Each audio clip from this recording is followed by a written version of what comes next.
Hello, my name is Karl Marx, and I am the creator of the idea of communism.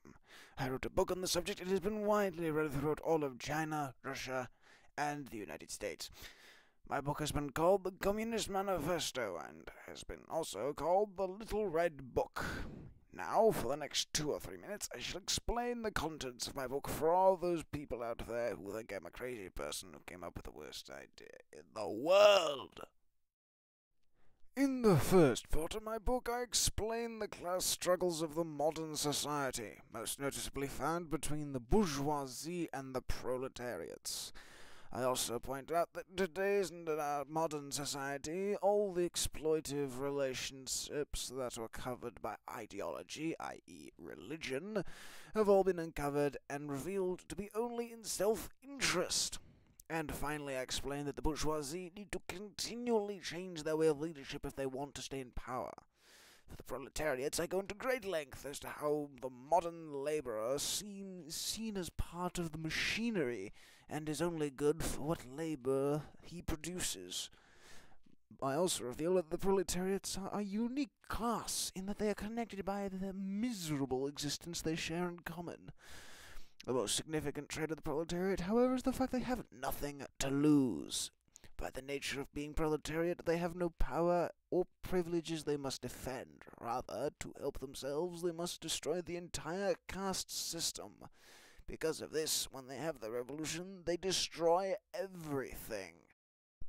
In this second chapter, I go into detail as to how religion and philosophy are actually rooted into people's material existence. Particular ideas are only the results of certain relationships of production. The most enduring or prevailing ideas are simply those that serve the interests of the ruling class. Thus, the ruling class makes the rules that structure society and support the ideas that forward their own ends. For example, the bourgeoisie glorify property rights because they are the ones in society with property. In this section, I also defined what I think of as a revolution. And in my opinion, a revolution is where the workers become the rulers and work to eliminate private property. I hope you enjoyed that one.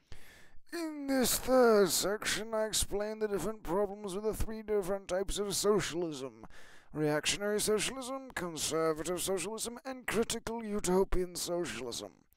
Each approach at socialism fails because of it misses out on a key component of my communist theory. The reactionaries fail to realize the inevitability of the bourgeoisie's rise and their inevitable fall at the hands of the proletariat. The conservative socialists similarly fail to see the inevitability of the class antagonism and the destruction of the bourgeoisie. The critical utopians fail to understand that social change must occur in revolutions, and not by pure dreaming or words. The final part of my book is a call to action that reveals the political agenda of the communist idea. The final goal of communism is always a proletariat revolution and the abolition of private property and class oppression.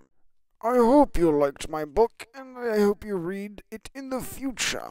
Please pass on the idea that communism is not out to destroy the infrastructure of the world. We simply want to destroy the differences between the class systems on all the nations of the world to make them equal.